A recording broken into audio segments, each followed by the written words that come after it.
boa noite. Vamos hoje para a nossa segunda aula do 6º módulo, Emoções e Sentimentos.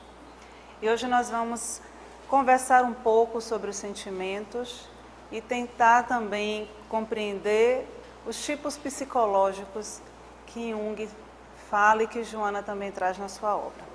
Mas para começar, vamos pensar nos sentimentos, que seriam talvez um pouco contraditório. Mas os sentimentos, por incrível que pareça, é uma função psíquica racional. Então nós precisamos pensar sobre os sentimentos, sobre aquilo que sentimos. E como na aula anterior vocês já ouviram e já se emocionaram bastante, agora é a hora de sentir. Então, para começar, Joana de Ângeles traz que os sentimentos são as vivências do que é percebido pela emoção de maneira consciente, enquanto emoção é o efeito espontâneo do organismo a qualquer ocorrência. A emoção produz o sentimento que passa a ser o júbilo ou o constrangimento, a expectativa ou a frustração. É muito comum que tenhamos uma confusão, que façamos uma confusão entre o que é emoção e sentimento ou pensemos ser a mesma coisa. Mas é interessante pensar assim, a emoção, ela não passa pela razão. Então a emoção, ela mexe com os nossos afetos. Então normalmente, quando somos tocados pela emoção, ativamos os nossos complexos.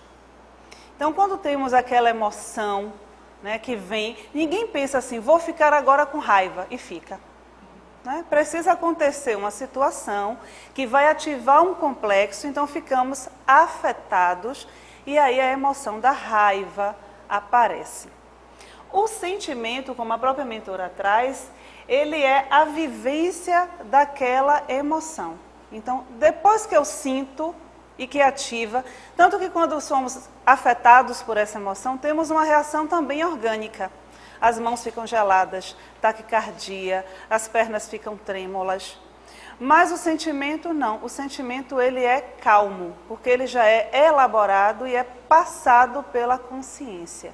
Então a vivência daquela emoção se torna um sentimento. Então já no começo da nossa aula nós vamos quebrar um mito. Ninguém tem amor à primeira vista. Não existe isso, porque não dá tempo. Como é que você olha e já ama? Não deu tempo ainda de elaborar tão rápido. Então tem paixão à primeira vista. Porque o que acontece? O coração dispara, a perna treme, o olho brilha. Isso tudo são reações orgânicas, físicas. O amor é uma construção daquela emoção que se chama paixão. Então, depois de um tempo vivendo aquela paixão, até porque ninguém ia aguentar, só quem tivesse um coração muito forte, viver a vida toda apaixonada dá infarto. Então a gente precisa ter um momento de calma, que é o momento que esse sentimento vai se construindo e vai se transformando em amor. Então o que é importante quando nós começamos a pensar, nesse módulo estamos falando das emoções e dos sentimentos, é que psicologicamente, o sentimento é analisado, no caso por Carl Gustav Jung, como uma função da psique. Então, nós vamos aqui adentrar no tema do sentimento, mas não vamos falar do sentimento no sentido mais elevado, que poderíamos dizer, talvez, o sentimento vivenciado pelo self, uma instância maior. Estamos falando aqui do sentimento como uma função também da psique. Assim como é função da psique a intuição, assim como é função da psique o pensar. Mas, continuando com o sentimento, nós vemos também com Joana que no princípio do processo evolutivo, porém, os sentimentos, se encontram em germe nos instintos agressivos ou primários, que os vão liberando até o momento em que passam a exercer atividades especiais na conduta, direcionando as aspirações para o belo, o nobre, o bom e o elevado. E é interessante a gente perceber que no princípio do processo evolutivo, o sentimento já se apresenta, mas ele só é elaborado com o passar do tempo, porque ele precisa da consciência.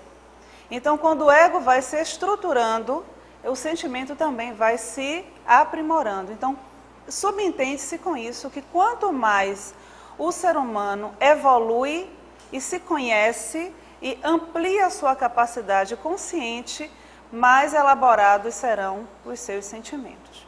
Então, no começo, né, nós vemos, por exemplo, a onça que lambe o filhote. É muito interessante a gente perceber isso nos primatas, né, com o cuidado com a cria, né, e que parece mesmo um ser humano, e ali já há todo um ensaio, todo um movimento embrionário do sentimento. Então, nesse processo evolutivo, o sentimento já começa os seus primeiros ensaios, mesmo ainda não sendo a forma como nós, seres humanos, sentimos. Mas é a partir desse processo que essa energia, que vai se transformando também como a emoção, vai construir em nós o sentimento. Então, as emoções sempre vão existir? Sim. E essas emoções vivenciadas, elas vão se transformando em sentimentos, sejam eles nobres ou não. Bem, então Joana continua. Os sentimentos expressam a capacidade que possui o ser humano de conhecer, de sentir e compartilhar as emoções que o vitalizam nas suas diversas ocorrências existenciais. E a partir daqui a gente começa a perceber também o sentimento, se falamos, por exemplo, o amor, que é um sentimento que todos nós sentimos em uma dimensão ou noutra. Todos eles, para a sua manifestação, é necessário e será diferenciado conforme as experiências e a capacidade evolutiva de cada ser. Então, aqui nós começamos a perceber o que Jung, daqui a um pouco mais, vai trazer como função psíquica. Porque nós somos seres muito diferentes. E até a nossa capacidade de sentir é diferenciada. Então, muitas vezes, nós exigimos de alguém que sinta exatamente aquele mesmo sentimento, no caso o amor, da mesma forma que eu sinto, que perceba aquela situação da mesma forma que eu percebo. E isso não é possível, porque somos diferentes emocionalmente, como ela coloca, né? Porque é a partir disso que eu compartilho também as minhas emoções. Somos diferentes psicologicamente, somos diferentes na nossa condição como espíritos. Então, o meu processo evolutivo, a minha condição e a minha capacidade de perceber o mundo, também vai ditar a forma como eu sinto. Então, o meu sentimento, assim como também outras funções, ela vai modificar e vai ser modificada dependendo da vivência e das experiências de vida nessa encarnação e também das experiências de vida de uma outra encarnação. Mas o que é importante a gente perceber é que tanto um quanto o outro, no caso, sentimento e emoção, eles caminham juntos. Quanto mais elaborado, e eu torno a dizer, são os meus sentimentos, maior é a minha condição consciente. E se eu estou com a consciência mais amplificada, as minhas emoções também serão bem elaboradas. E a partir da vivência daquela emoção, eu vou aprimorando também os meus sentimentos, a minha capacidade de sentir.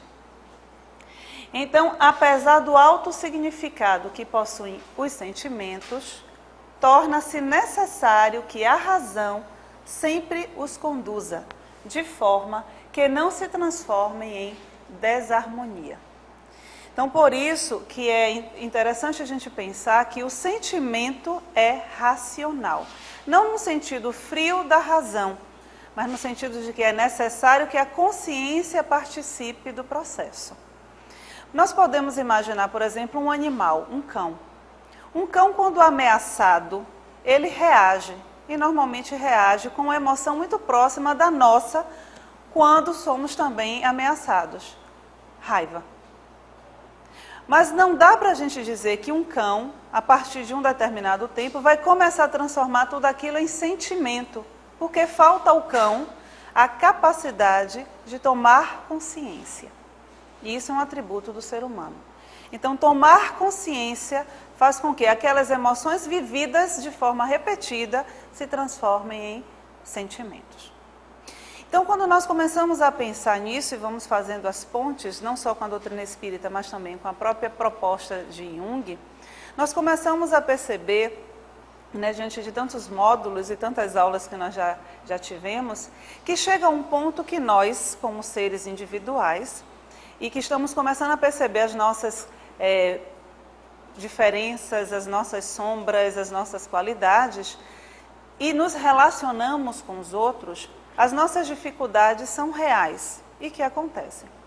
Então, muitas vezes nós dizemos assim, não, tudo bem, eu não vou mais ficar observando o defeito do outro, porque eu já aprendi que o defeito do outro que me incomoda pode ser algo em mim. Mas se isso continua a acontecer, o que é que dificulta a nossa compreensão, muitas vezes, da relação ou na relação com o outro? Então, é nesse sentido que nós vamos também nesse módulo falar dos tipos psicológicos. E é aquele primeiro ensaio nosso para que percebamos que somos diferentes, percebemos o mundo diferente, sentimos o mundo de forma diferente, pensamos de forma diferente. E isso vai trazer e vai concluir cada vez mais a nossa individualidade. Então, eu como ser individual e único, sou diferente de um outro que também vai pensar, sentir e que viveu experiências, teve emoções e que transformou essas emoções em sentimentos de forma diferenciada da minha. Então, eu vou começar hoje esse treino nosso para começarmos a nos identificar, e eu espero que vocês se encontrem aí nesses testes. Vou desafiá-los para tentar descobrir qual é o meu tipo psicológico. Imaginemos todos nós que chegamos em uma sala e encontramos uma cadeira. Eu não vou dar mais nenhum detalhe da cadeira. Só pensem que nós entramos em uma sala e encontramos uma cadeira. Imagino que vocês já começaram a pensar muitas coisas. No final da aula nós vamos voltar para a nossa cadeira. Bem, tipos psicológicos. Tipo é uma disposição geral que se observa nos indivíduos, caracterizando-os quanto a interesses, referências e habilidades. Por disposição, deve-se entender o estado da psique preparada para agir ou reagir numa determinada situação. Uma curiosidade, quando Jung começou a estudar a tipologia, ele foi estudar a tipologia justamente porque muitos dos seus conceitos não eram compreendidos por Freud e nem por Adler. Então ele começou a perceber que como é que os três que pensavam de uma forma bem direcionada e estavam todos estudando o mesmo tema, vamos dizer assim, não conseguiam perceber a mesma coisa do mesmo jeito. Então ele começou a fazer investigações a partir dos sonhos dos seus pacientes, da própria mitologia, e aí ele foi percebendo que era impossível que as pessoas conseguissem enxergar sequer um mesmo objeto da mesma maneira. E aí ele foi então buscar o que ele chamou de tipo. Tipo é exatamente essa disposição geral que é percebido em nós, que vai caracterizar os nossos interesses, as nossas referências e as nossas habilidades. E aí, o sentimento que nós estávamos pensando e conversando um pouco antes, entra como um tipo psicológico. Existem pessoas que são tipo sentimento. E não fiquem pensando que são pessoas sentimentaloides. Não é nada disso. Mas são pessoas que são direcionadas para o sentimento. Bem, continuando com essa proposta de Jung. Ele denominou 4 funções psíquicas. Tipo pensamento, tipo sentimento, tipo sensação e tipo intuição. Então seríamos como se todos nós estivéssemos divididos nesses 4 grupos. Aqueles que são pensamento, tem na sua consciência, isso nós estamos falando de função consciente, tem no seu inconsciente o oposto ao pensamento, que é o sentimento. Aqueles que são na consciência, no seu movimento, na sua forma de agir na vida consciente, Tipo intuição, tem no inconsciente o oposto, que é a sensação. Então, sempre vai ter uma função que predomina na nossa forma de agir e na nossa sombra tem o oposto àquela função. Então, assim, qual é a importância disso tudo? A importância disso, como nós já vimos um pouco antes, é que quando eu me dou conta de qual é a função que predomina no meu jeito de ser, eu tenho uma pista daquela outra função que se encontra na minha sombra e que eu preciso desenvolver. É possível termos todas atuando igualmente? Não, porque elas precisam ter a sua compensação. Mas é uma grande oportunidade para que eu possa desenvolver habilidades que eu não utilizo na minha vida, no meu dia a dia. Bem, e com isso, Jung foi perceber também que apesar de existirem pessoas, pensamento, por exemplo, existiam dentro desse grupo pessoas diferentes. Então ele foi perceber que a energia psíquica, a libido, de alguns é direcionada para fora, de outros é direcionada para dentro. E aí ele deu o nome de aquelas pessoas que a sua energia toda se movimenta para fora, são os extrovertidos. E aquelas pessoas que a energia psíquica está direcionada para dentro, são os introvertidos. E aí a gente precisa também ter o cuidado para não achar que extrovertido é aquela pessoa extremamente simpática e falante, e que introvertido é a pessoa tímida. Não é isso. Mas nós vamos continuar para que vocês não fiquem olhando para mim, dizendo eu não estou entendendo nada que ela está falando, né? Vamos desmistificar. Então, o primeiro passo no nosso processo de autoconhecimento, né, dentro dessa proposta da tipologia junguiana, é percebermos se somos extrovertidos ou introvertidos. Então, vocês já comecem, vocês estão fazendo aí o teste de vocês, vamos ver quem é extrovertido e quem é introvertido. Os extrovertidos caracterizam-se pelo interesse pelo objeto externo. Lembram da cadeira? Bem, quando eu falei da cadeira, provavelmente os extrovertidos aqui viram logo uma cadeira, imediatamente, né? Mesmo sem eu ter dado nenhuma pista dessa cadeira. Então, todo o seu interesse está para fora. Todo o mundo externo é muito atraente para o tipo extrovertido, né? Tudo ele se interessa pela responsabilidade e pela pronta aceitação dos acontecimentos externos. São pessoas que lidam muito bem com tudo o que está acontecendo no mundo de fora.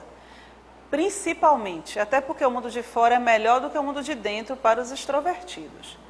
Se parecer com os baianos, é pura coincidência, viu? Bem, pelo desejo de influenciar e de ser influenciado pelos acontecimentos. Baiano nem é assim, né? Canta uma música, já vira festa de largo, né? Mas vamos lá, vamos continuar. Pela necessidade de aderir e de estar com. Pela capacidade de suportar o alvoroço, nem parece com o povo daqui, né?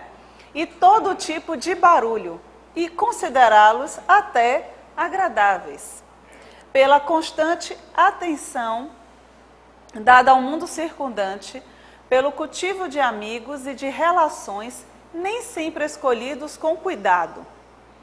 E, finalmente, pela grande importância atribuída à imagem com que nos mostramos. Então, esses são os extrovertidos. Então, os extrovertidos são essas pessoas que têm uma relação muito intensa com o mundo externo, né? Então, o barulho não incomoda, o movimento, as festividades, são pessoas muito amigáveis. Então, todo esse movimento para fora vai significar uma extroversão. Então, a minha energia psíquica sempre está direcionada para o objeto externo. Por isso, a condição de estar preocupado, às vezes, com a imagem que passa. O que será que estão pensando de mim? O que será que vão achar se eu fizer isso? Então, há uma preocupação com o ambiente circundante, o ambiente externo. Bem, agora os introvertidos. A introversão É uma atitude que eleva o pensar, sentir e agir de modo a demonstrar claramente que o sujeito é o fator primário da motivação. A energia da pessoa não está no objeto, está em si. Então, o mais importante não é o objeto externo, mas sim o ser, o indivíduo. É o fator primário da motivação. E que o objeto é de importância secundária. Ele tem sempre de provar que tudo o que faz depende de suas próprias decisões e de suas convicções, e não da influência de outrem ou porque deseja agradar alguma pessoa ou conciliar uma opinião. Então, perceberam que o movimento do introvertido é bem diferente, né? Não está no objeto externo, está na pessoa, na individualidade. Não há uma preocupação em agradar os outros. Pelo contrário, uma preocupação de mostrar que tudo que vai ser feito pelaquela pessoa é porque ela quer fazer, é da vontade dela. Então, a sua energia psíquica é voltada para dentro.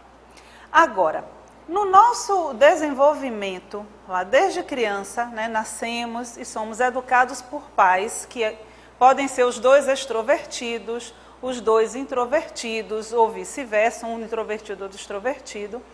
Pode surgir a pergunta, como fica na educação quando uma criança é naturalmente introvertida e tem pais extrovertidos?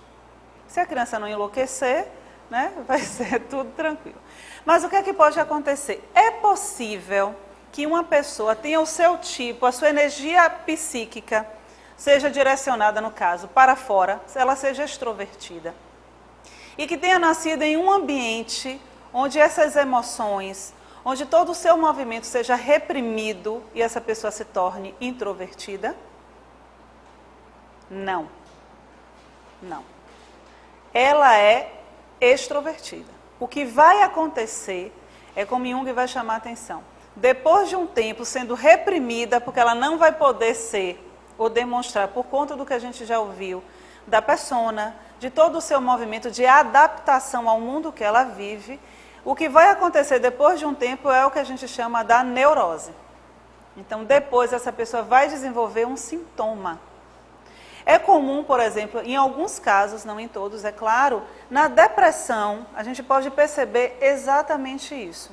Uma pessoa que naturalmente é introvertida e ela vive durante muito tempo em sua vida como uma pessoa extrovertida.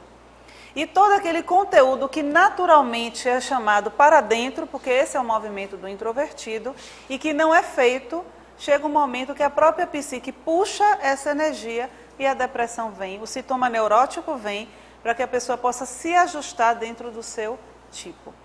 Então, a gente já começa a ver aqui que, independente, né, das situações também externas, a psique também se autoajusta. Por isso, mais adiante nós vamos ver isso em alguns módulos, que algumas situações neuróticas ou a doença psicológica aparece como uma forma de reajustamento psíquico. A psique, por conta própria, ela vai se ajustando.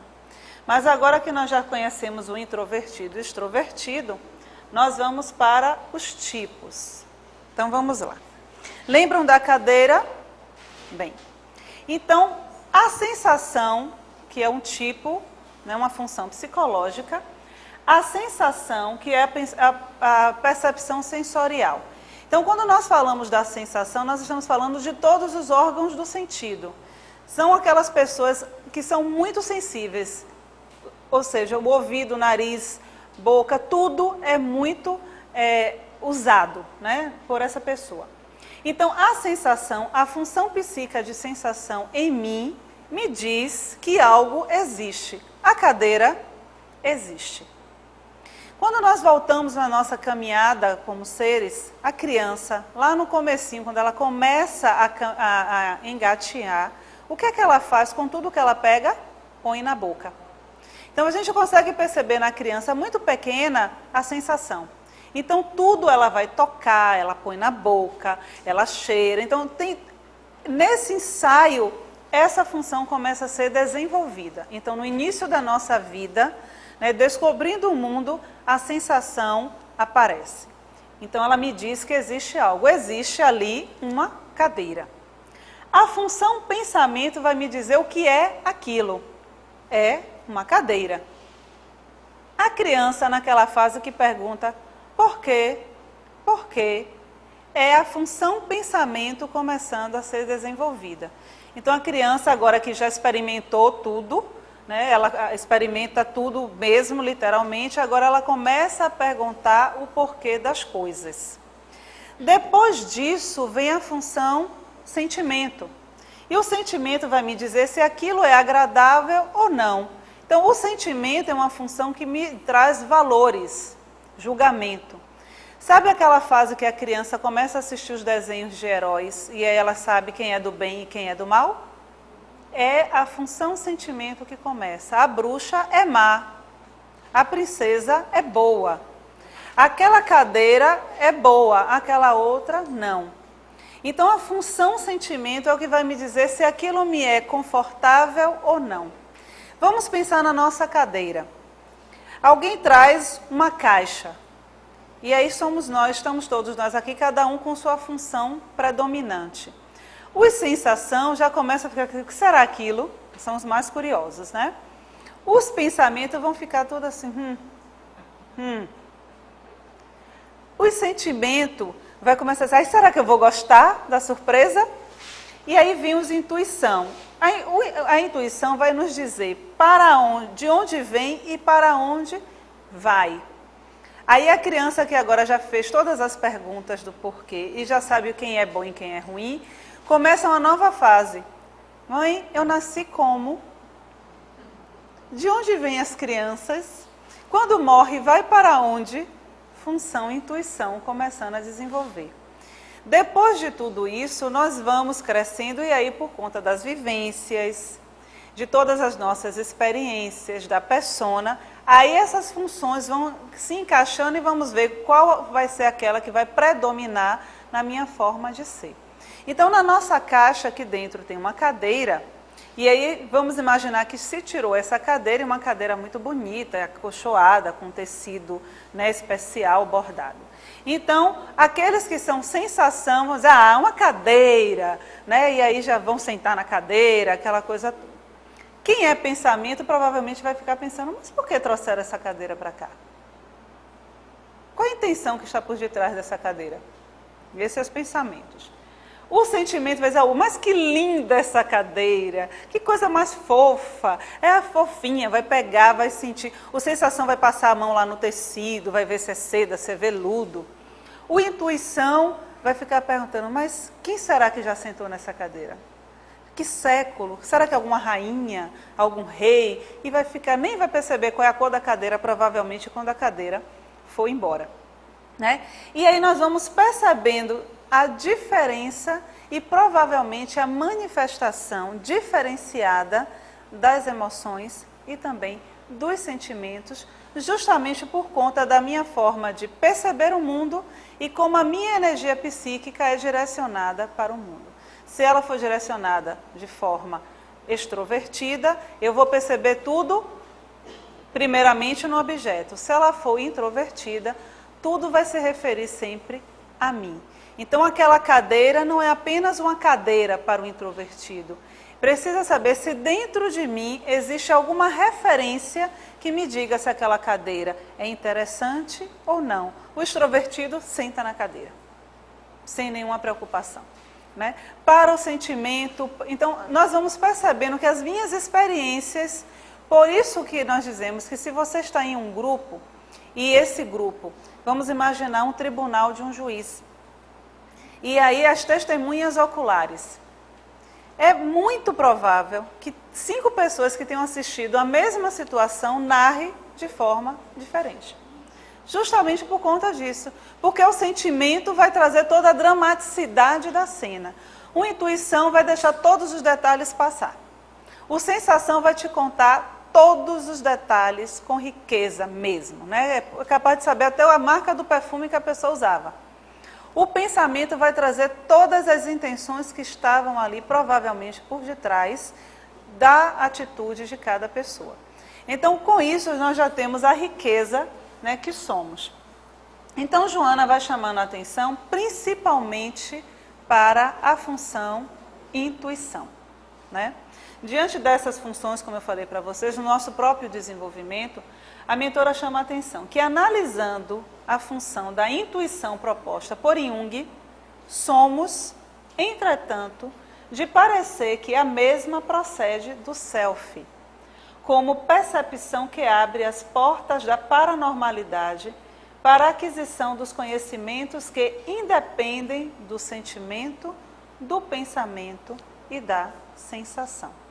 E é interessante que os pós-junguianos, no caso Marie-Louise von Franz, quando ela analisa a intuição, em todas as suas análises que ela vai fazer, ela chama muito a atenção dessa função, porque é uma função que não parece depender só da consciência.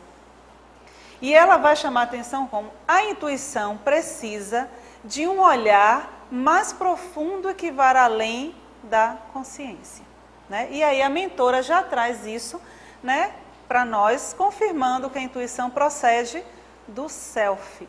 Então são aqueles insights que nós temos em muitos momentos. E pode não parecer tão importante no nosso processo, no nosso desenvolvimento psíquico, mas a intuição, ela é fundamental no nosso processo de crescimento.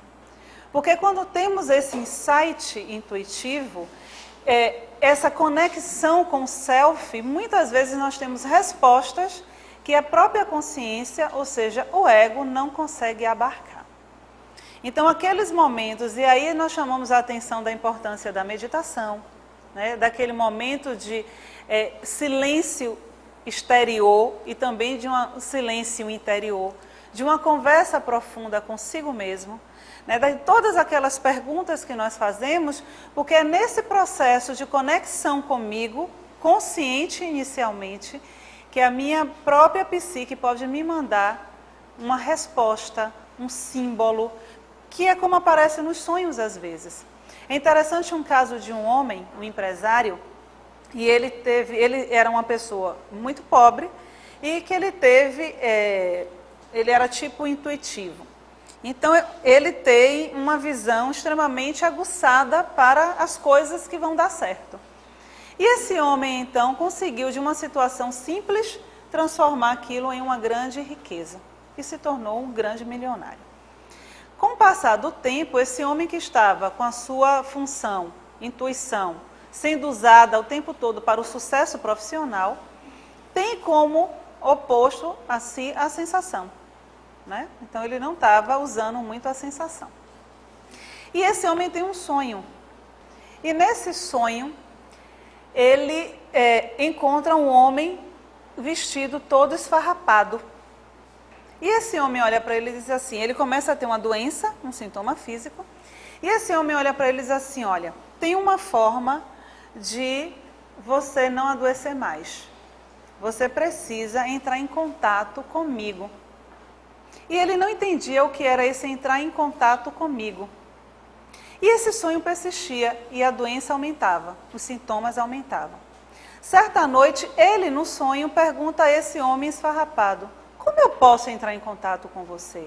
E o homem diz, você precisa comprar um cavalo. E aí, a história é longa, o que a gente vai perceber aí é que este homem que se deixa entrar em contato, né, com esse sinal, essa função intuição que vai aparecer também em seu sonho, mesmo sendo a sua função superior, ele vai viver agora aquilo que estava na sua sombra, que é o oposto, a sensação. Ele vai entrar em contato com a natureza, ele vai andar na rua descalço, ele vai entrar em contato com as plantas, ele vai construir uma casa num lugar com a natureza pura, ele vai andar simples, e aí a gente começa a perceber a sombra sendo trabalhada e a doença sanada. Porque ele se permitiu ouvir a voz interior. Então a intuição, ela tem que ser, em muitos momentos da nossa vida, atendida e seguida. Porque ela aponta para aquilo que a minha consciência não consegue perceber. Bem, então Joana, ela vai trazer que as funções psíquicas devem constituir um todo harmônico, sem predominância de alguma em detrimento de outra, proporcionando o amadurecimento, portanto, a plena realização da consciência. Por que ela vai trazer a proposta de uma harmonia? Porque é justamente a partir disso que nós vamos vivendo, como sempre, a proposta do equilíbrio. Então, esse todo harmônico que somos também vai se apresentar nas nossas funções. Então, se a minha função principal é o pensamento, eu preciso entrar em contato com o sentimento que está na sombra, no inconsciente. Mesmo sabendo que as outras duas funções, elas não ficam sem uso. Na verdade, elas vão usar o que Jung chama de função auxiliar. Então, de vez em quando, um exemplo, se eu sou sensação, de vez em quando eu estou usando o meu pensamento e o meu sentimento. Mas a minha intuição fica lá o tempo todo sendo a função que se encontra na sombra. Então, a proposta da mentora é justamente que possamos harmonizar.